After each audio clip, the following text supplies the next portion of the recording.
Tudo bom, pessoal? Estão ouvindo? Uhum. Estamos sim, Pro. Estamos sim, Pro. Ô, Vamos Pro, falar posso fazer essa- uma pergunta depois do jogos de Pode, empresas? lógico que pode. Posso fazer agora? Pode, enquanto o pessoal está entrando. Beleza. Naquela parte de, por exemplo, você estava falando, né? Tem empresas que ficaram com estoque sobrando. E aí, por exemplo, esse estoque que sobra, porque eu não sei o produto que eu estou vendendo, né? Por isso eu estou perguntando. Ele fica para o outro ano como estoque Fica. ou ele é perdido? Não, não é perdido. Ele vai Ele estar fica. aqui. Se você acessar por... Vamos entrar aqui numa...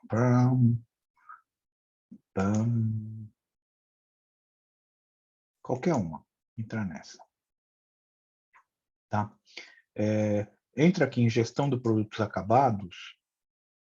Tá? Você lembra que não sobrou nada. Não, zero. Mas se tivesse sobrado... vamos ver aqui. Qual que sobrou? Que botou o preço muito alto. Foi essa TR. Está acabando? Olha aqui, ó. Sobrou 74. Você lembra que tinha sobrado lá na TR, que eles botaram o preço muito alto? Lembro sim, por isso eu estou perguntando. Então tá aqui, ó. Então, Tá. E daí agora eles podem contar com esse estoque, né? Fica nesse estoque aqui. É um estoque de produtos acabados, tá? Então, lógico, você pode vender no próximo período. Entendi, Pro, entendi. Valeu. Só que paga estoque, né, professor? Por ter ficado. Fica no estoque, fica no estoque. O problema, se for pouco que nem essa, não tem nem problema nenhum. Isso aqui ele acertou na mosca. A gente fala, eu já vou falar isso já para vocês. Mas se fosse muita coisa, ele tem um custo de carregamento de estoque. Você já deve ter ouvido falar isso em planejamento de controle de produção. Tem um custo de carregamento de estoque. Você tem que manter estoque, aluguel, segurança.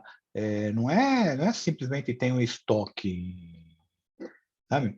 Você tem que pagar todo mês alguma coisa. Então, vai existir um custo de carregamento. Por isso que as empresas não gostam de fazer muito estoque, não. Fora o fato de que você fica com dinheiro parado, né? O seu dinheiro fica no estoque. Ele poderia estar no bolso para você fazer outras coisas, ele está no estoque.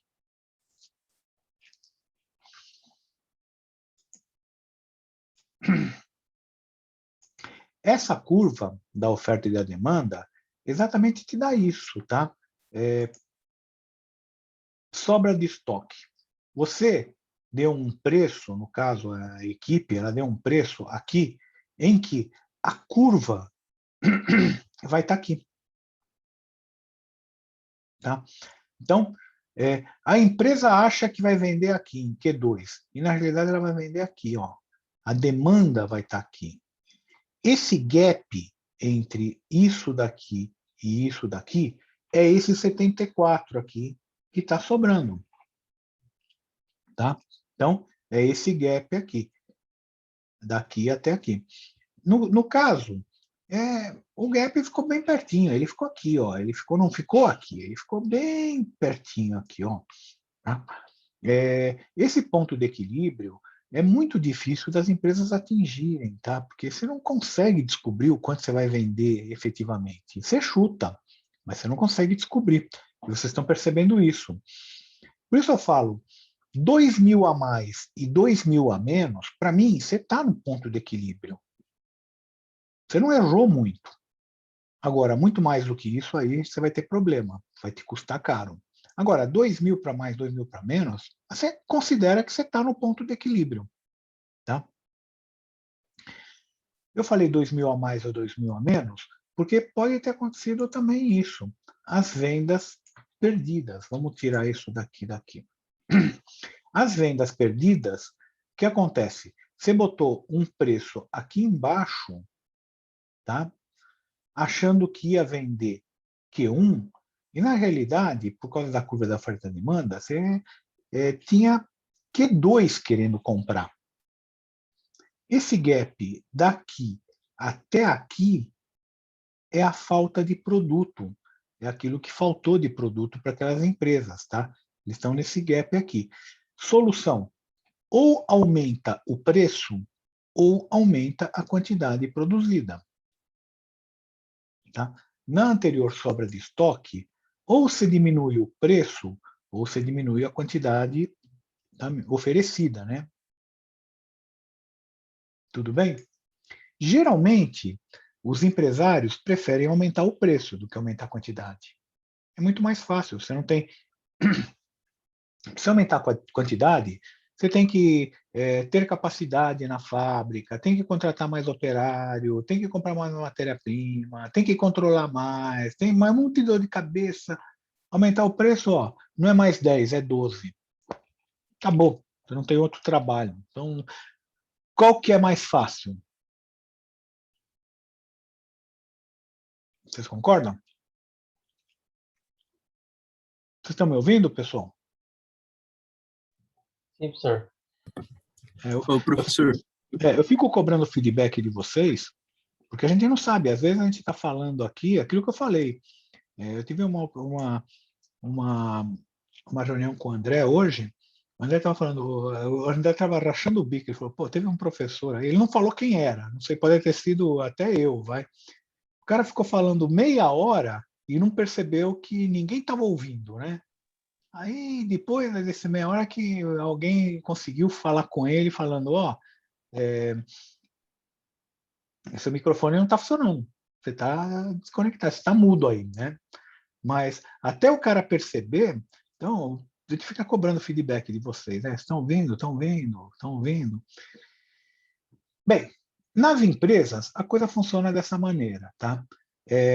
O que acontece, que eu falei, você tem que oferecer, para você aumentar o preço, você tem que oferecer alguma coisa a mais. Ou mais vendedores, que aí vocês conseguem oferecer um pós-venda melhor, ou mais propaganda. Propaganda acaba gerando status, né? Aquele produto começa a ter mais status, uma propaganda legal, status, tá? Ou mais inovação. Você juntar propaganda com inovação, você gera status, aí sim, você gera realmente status, tá? Vocês podem ver a Apple. A Apple, ela vende um produto inovador, que é o iPhone, tá? E caro, R$ 10.000 um celular. Pessoal, você compra um micro de última geração, um gamer, por 4.000, 4.500, você vai pagar R$ 10.000 um celular? O que ela está vendendo? Status. Não é o produto. O produto, o custo da fabricação da Apple, de um celular da Apple, não é muito diferente do custo da fabricação de um Samsung S20. Os componentes são mais ou menos o mesmo, o processador é mais ou menos o mesmo, a tela é mais ou menos a mesma. Sabe? Custo de produção para produzir um, para produzir outro. Então, se fosse o dobro, tá? Eu vou chutar aqui, tá?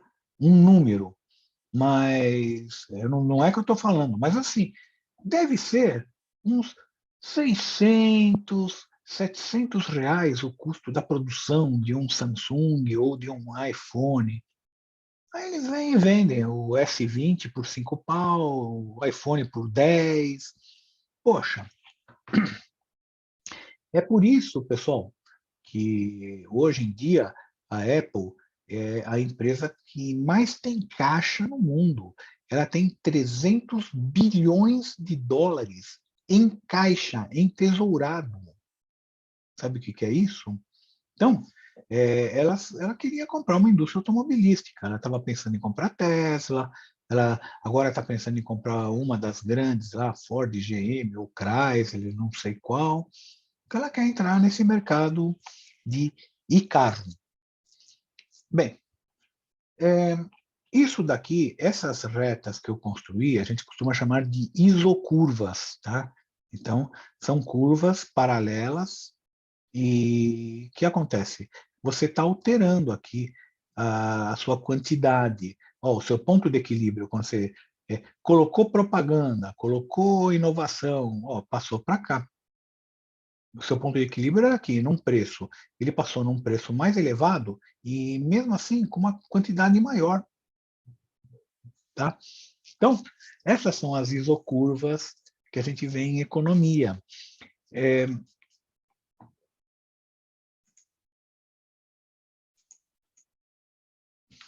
Bem, outra coisa que eu estava falando, essas empresas têm muito caixa. Então, o custo de fabricação não é muito diferente entre elas e a diferença de preço, a maior parte desse preço é status que você está comprando, não é outra coisa, e eles geram caixa, são empresas que a gente chama de cash cow. Tá? Pega lá na Suíça, Rolex. Rolex, outro dia eu fui no Shopping Iguatemi, passei em frente a uma joalheria lá, que tinha uns Rolex na vitrine, 80 mil, 100 mil, um Rolex. Para ver a hora, aqui em São Paulo, para te roubar. Podem ver, eu nem uso o relógio. A gente também está mais em casa do que outra coisa, tá? Pô, tudo bem, você talvez botar um relógio bom para ir para uma festa, mas é um negócio, né? O Rolex é um relógio de mergulho, né? Você vai botar um relógio de mergulho para ir numa festa, também é meio estranho. Mas o pessoal vai, é símbolo de status. Status, ó, tem um Rolex. Tá? Então, bem, o que eu ia falar aqui para vocês é o seguinte: como que eu vou medir aqui quem foi melhor, quem foi pior? Tá? Então, essa aqui é a pergunta.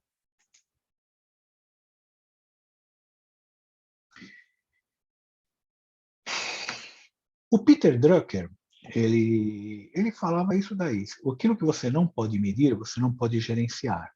Tá? Ou seja, para você fazer alguma forma de gerenciamento, você tem que medir, você tem que ter indicadores, medir. Por exemplo, se eu falar para vocês, perguntar para qualquer um de vocês, qual o melhor caminho para ir da sua casa até o Mackenzie? Com certeza, quem vai de carro sabe. Ou então, qual a melhor condução para vocês irem da sua casa até o Mackenzie? Quem vai de condução também sabe. Por quê?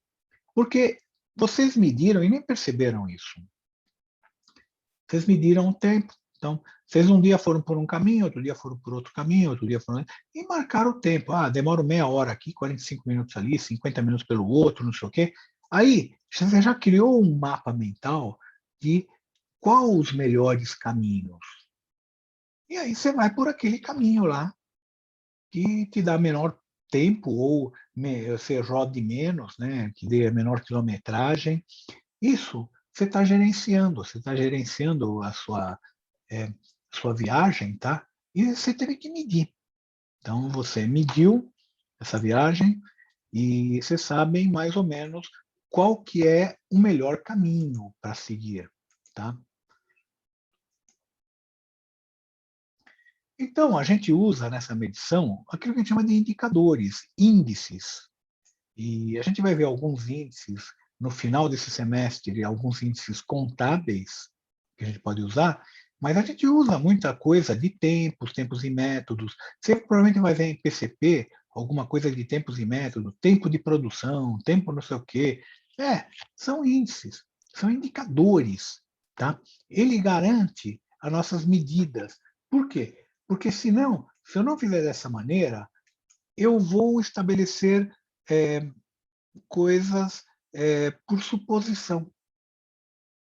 Ah, é a mesma coisa que eu chegasse para um de vocês agora e falasse, e vocês nunca tivessem ido viajar, vamos supor, para Caxambu, eu perguntasse para vocês, e qual o melhor caminho para Caxambu?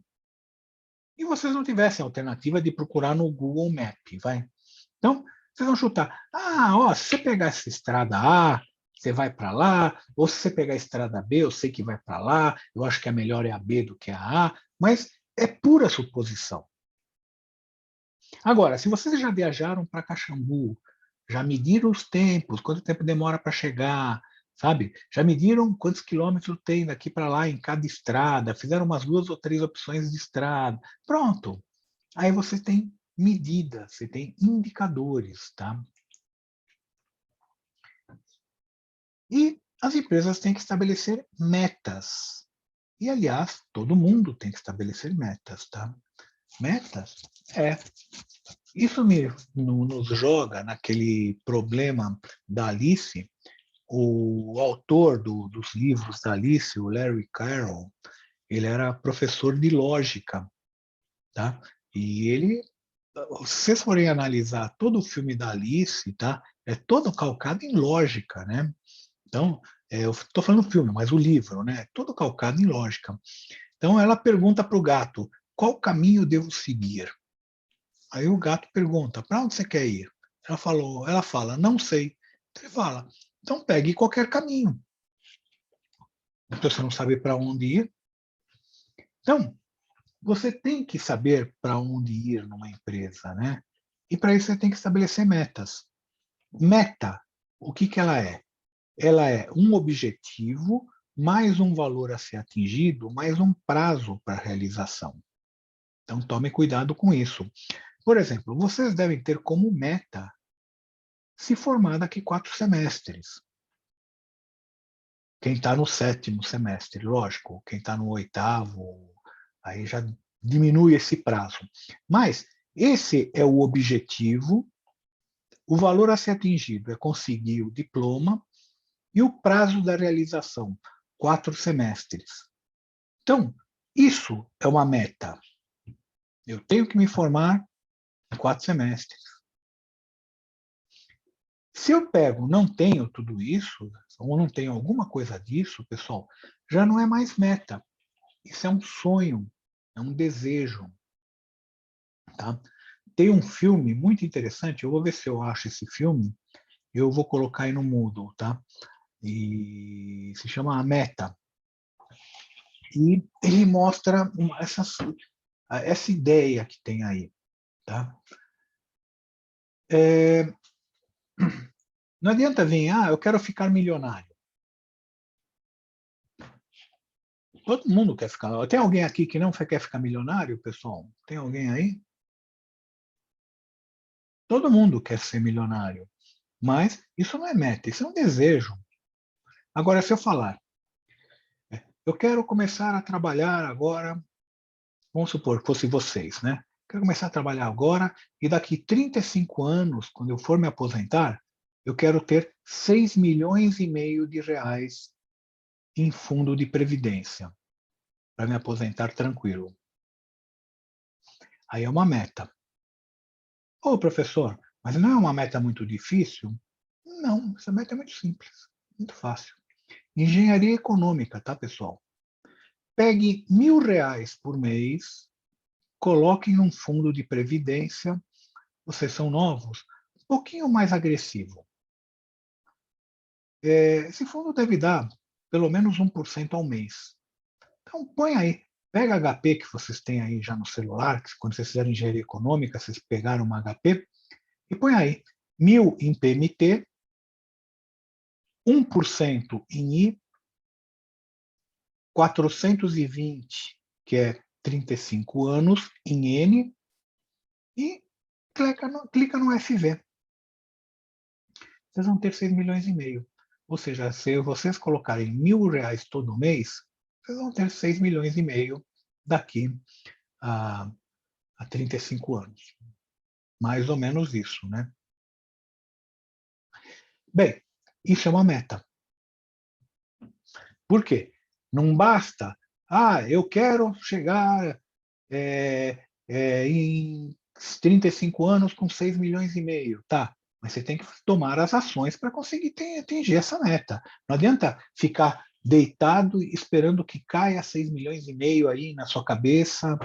Não, você tem que correr atrás.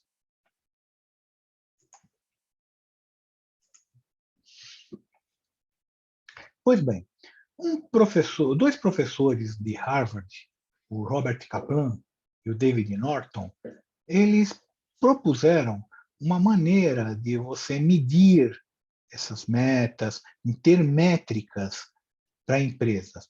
Eles analisaram empresas desde o começo do século, empresas que davam lucro. E muitas dessas empresas que davam lucro quebraram. Aí começaram a analisar por que essas empresas quebraram, né, se elas estavam dando lucro, né? E elas perceberam que foram um problema de clientes, de mercado, o mercado mudou. Então, empresas que fabricavam locomotivas a vapor, de repente não tinha mais locomotivas a vapor. Quem não conseguiu se adaptar, quebrou. É como agora, pessoal, os carros. Os carros vão passar por uma revolução. Quem não conseguir passar para carro elétrico com direção automática, vai quebrar. Então, essas empresas têm que correr atrás disso. Então, a empresa que não conseguiu se adaptar, tem que... Por quê? Porque o cliente, ele tem novas exigências. Então, eles falaram o seguinte, nós temos que trabalhar com várias dimensões, não só com a dimensão financeira. Tem que ter dimensão financeira? Tem. A empresa tem que dar lucro, tem que vender, mas tem que ter uma dimensão para eu medir essa empresa em termos de clientes. Os clientes estão reagindo, estão comprando, estão contentes, eles se sentem confiantes com a nossa empresa. Tem que ter uma visão também de processos internos. Como estão meus processos? Que é coisa nossa, de engenharia e produção. Estão com processos bons de fabricação, ou ainda continuam usando, sabe, que nem o Fusca em 1945, que era os caras tudo apertando, chutando a porta. Você já deve ter visto o filminho dele, de fabricação dele. Né? Se não, você procura aí. Esses filmes de fábricas antigas. Né? Tem um filme de uma outra fábrica alemã, que era da Alemanha Oriental, que eu não me lembro o nome do carro, que mostra a fábrica. Literalmente, os operários ajustavam no chute as portas. O ajuste era feito no chute. Então, o processo tem que ser alterado, tem que ser modernizado, tá? Ficar alterando, arrumando porta no chute é complicado, né? E tem que ter uma dimensão também de aprendizado. Tudo que eu fizer tem que gerar um aprendizado e um crescimento. Tá? Eu não vou ficar passando aqui como é que se monta o Balanced Scorecard, mas para esse jogo de empresa, na dimensão financeira, nós vamos considerar a margem de lucro operacional, aumento do lucro e aumento de receita. Na dimensão do cliente, o market share, que é a fatia de mercado, é o gráfico de pizza, né? É o quanto de mercado, qual o tamanho da pizza de cada um. Eu tenho market share em termos de quantidade e market share em termos de receita. Então, vou analisar isso. Em termos de processo, eu vou analisar a quantidade de estoque e a redução no custo de produção. E em termos de aprendizado, eu vou considerar a inovação do produto. Então, nós vamos considerar isso daqui. Voltando para cá para os jogos de empresa. Então, eu tenho o Balanced Scorecard aqui. E vamos dar uma olhada aqui na turma R. Se eu for ver aqui na turma R, nós temos essas três dimensões que são as financeiras. Então, três indicadores que são os financeiros.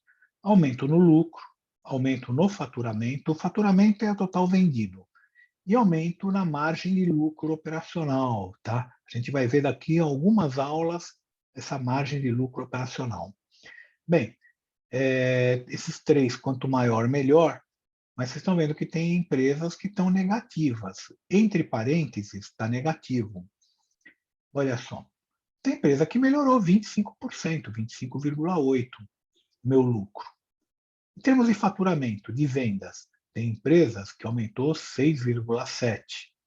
Tem empresas que caiu 10% as vendas. Margem de lucro operacional. Tem empresa que está tendo lucro, 15% de lucro operacional. Tem empresa que está pagando para trabalhar. 3,8 negativo. Fatia de mercado, em termos de dinheiro. Tem empresa que está pegando aqui no mercado 15,3% da fatia de mercado.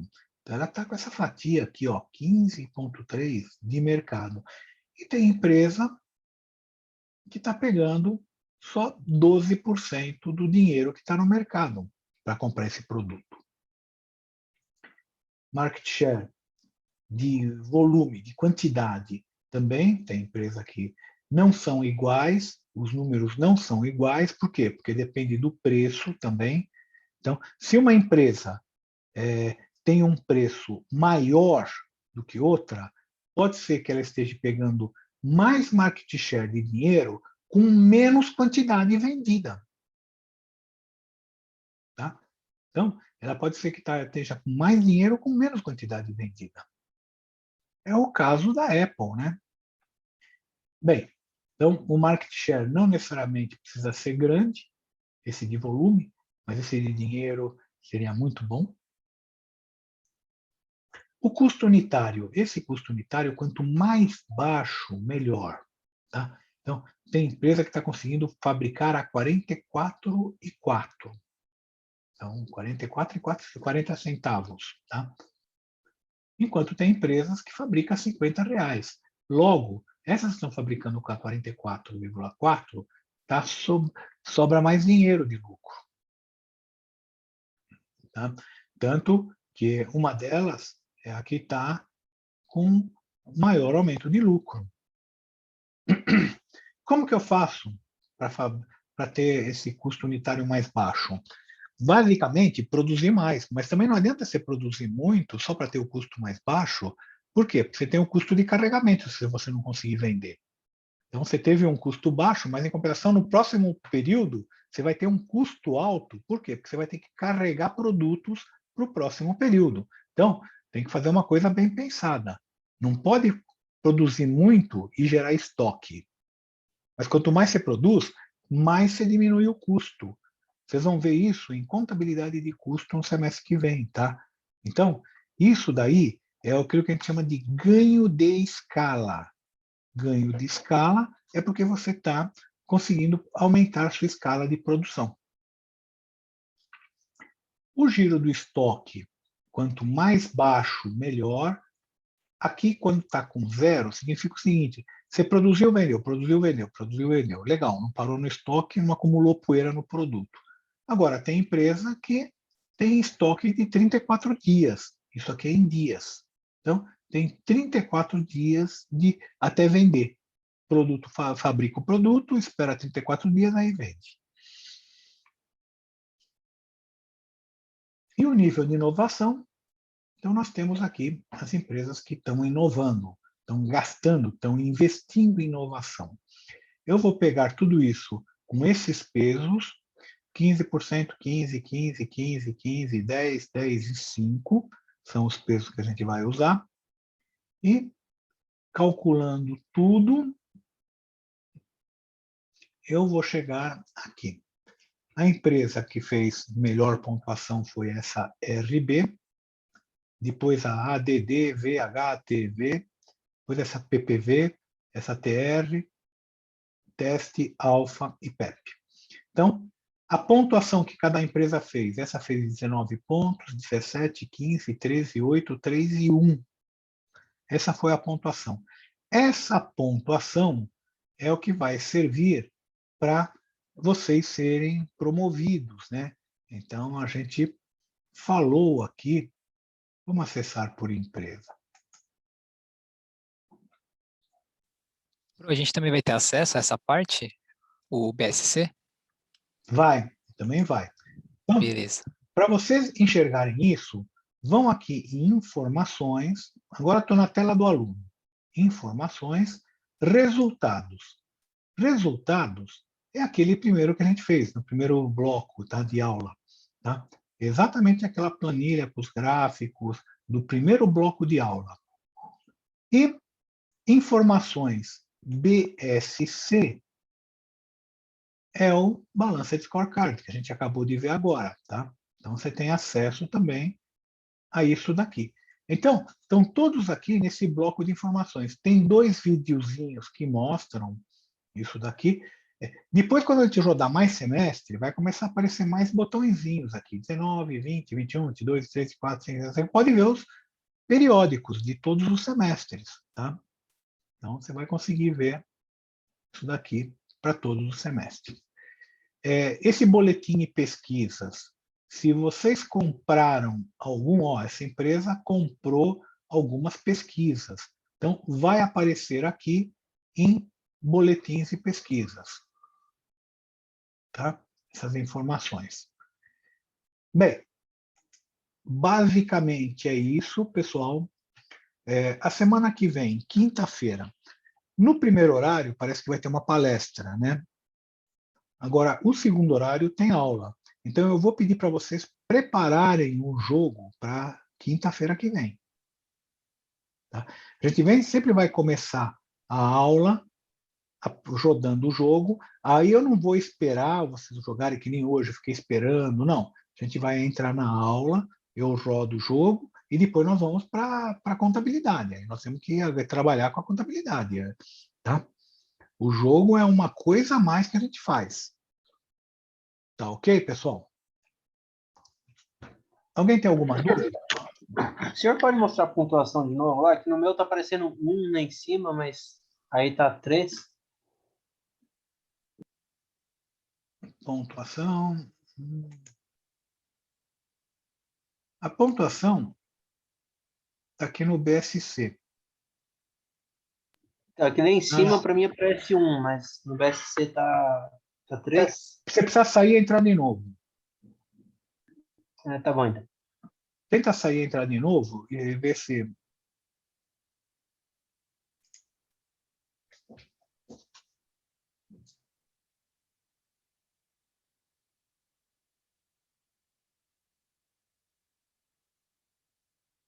Pessoal, por favor, coloquem presente aí no chat.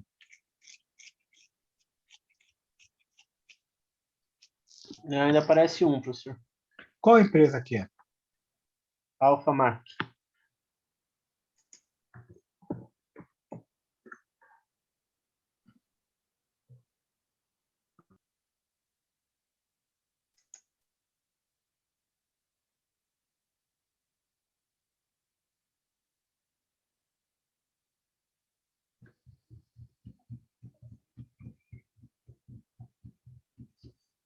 Não precisa dar uma olhada, então, o que está acontecendo. Porque aqui está com 3, realmente. Deveria estar com 3 aqui também. Professor, Não.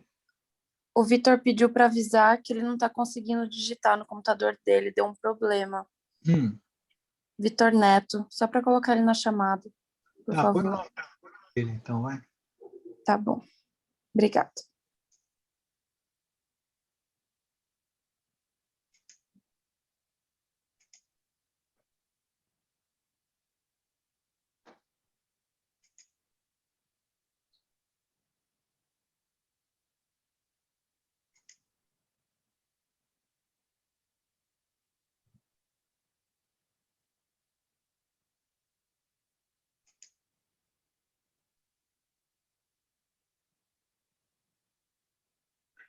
Pessoal, na realidade, o que ele está colocando é essa nota, não é essa pontuação. Tá? E essa nota ele arredonda, ele trunca ela, né? Ele trunca ela, por isso que está dando isso. Agora eu vi aqui, ó, a empresa RB, ela fez 10, nota 10, né? Com 19 de pontuação. Então está aparecendo aqui. Então é isso, tá, pessoal? Beleza, obrigado. Bem, pessoal, todo mundo colocou presença aqui?